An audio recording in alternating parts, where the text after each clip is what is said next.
Hello बच्चों, let us read this question. This question says 1 gram of activated charcoal has a surface area of 10 raised to the power 3 meter square.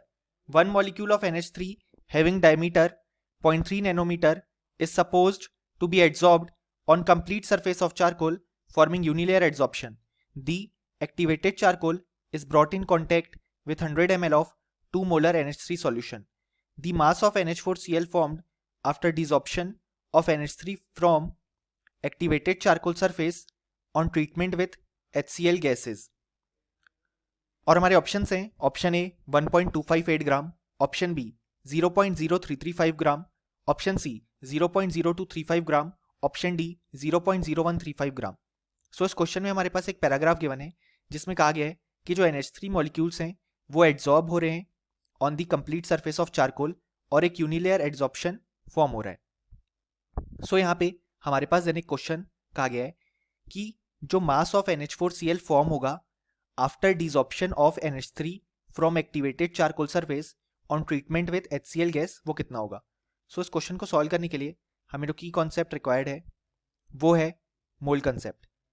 अब यहाँ पे आगे proceed करने के लिए सबसे पहले हम फाइंड आउट करेंगे surface area of 1 NH3 molecule. So यहाँ पे एक NH3 मॉलिक्यूल का सरफेस एरिया हो जाएगा पाई आर स्क्वायर, जिसको हम कैलकुलेट कर सकते हैं 3.14. रेडियस हो जाएगा डायमीटर का आधा यानी कि 0.3 नैनोमीटर जो कि डायमीटर है. So 0.3 into 10 to the power -9 upon 2 का होल स्क्वायर. जब हम इसे सॉल्व करेंगे तो हमें आंसर देखने को मिलेगा 7.065 into 10 raise to the power -20 meter square. So ये आ गया एक NH3 मॉलिक्यूल का सरफेस एरिया. अब हम देख सकते हैं कि यहाँ पे टोटल चारकोल का सरफेस एरिया है 10 रेज टू द पावर 3.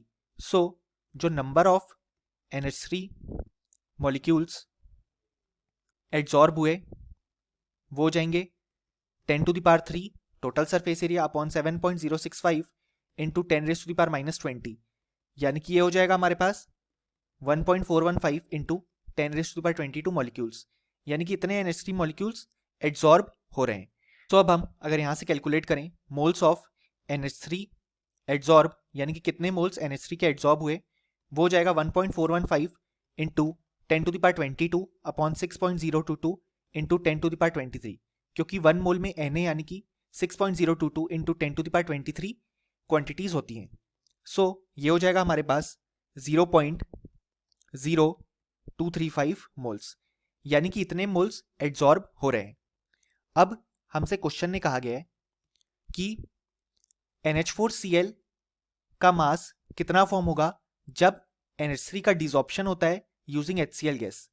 अब यहां पे हमारे पास NH3 एड्सॉर्ब हुआ, लेकिन अब हम उसे डिसॉर्ब कराना चाहते हैं यानी कि रिमूव कराना चाहते हैं चारकोल की सरफेस से. सो हम HCl के साथ उसका ट्रीटमेंट करेंगे और हमें फॉर्मेशन देखने को मिलेगा NH4Cl का. अब यहां पे हम देख सकते हैं कि ये रिएक्शन बैलेंस्ड है, तो हमारे पास जो NH3 के मोल्स होंगे उतने ही HCl के मोल्स रिक्वायर्ड होंगे, यानी कि मोल्स ऑफ HCl जो कि रिक्वायर्ड हैं वो हो जाएंगे यहाँ पे जितने NH3 के एड्सॉर्ब हुए यानी कि 0.0235, और उतने ही मोल्स NH4Cl के फॉर्म होंगे यानी कि मोल्स ऑफ NH4Cl जो कि फॉर्म हुए वो हो जाएगा 0.0235. अब हमें mass of NH4Cl find out करना है. सो जो मास ऑफ NH4Cl हो जाएगा वो हो जाएगा हमारे पास उसके मोल्स मल्टीप्लाइड बाय उसका मोलर मास, जो कि आता है हमारे पास यहाँ पे 53.5 ग्राम. उसे हम कैलकुलेट भी कर सकते हैं कि एक नाइट्रोजन का हो जाएगा 14 ग्राम, 4 हाइड्रोजन का 4 ग्राम और Cl का 35.5 ग्राम. सो जब हम इसे कैलकुलेट करेंगे तो हमें आंसर देखने को मिलेगा 1.258 ग्राम, यानी कि इतना मास ऑफ NH4Cl फॉर्म होता है. अब अगर हम हमारे ऑप्शन देखें तो जो करेक्ट ऑप्शन हो जाएगा वो जाएगा ऑप्शन ए 1.258 ग्राम, क्योंकि हमारे ये फाइनल रिजल्ट से मैच कर रहा है. Option B, C and D जो है वो इनकरेक्ट हो जाएंगे.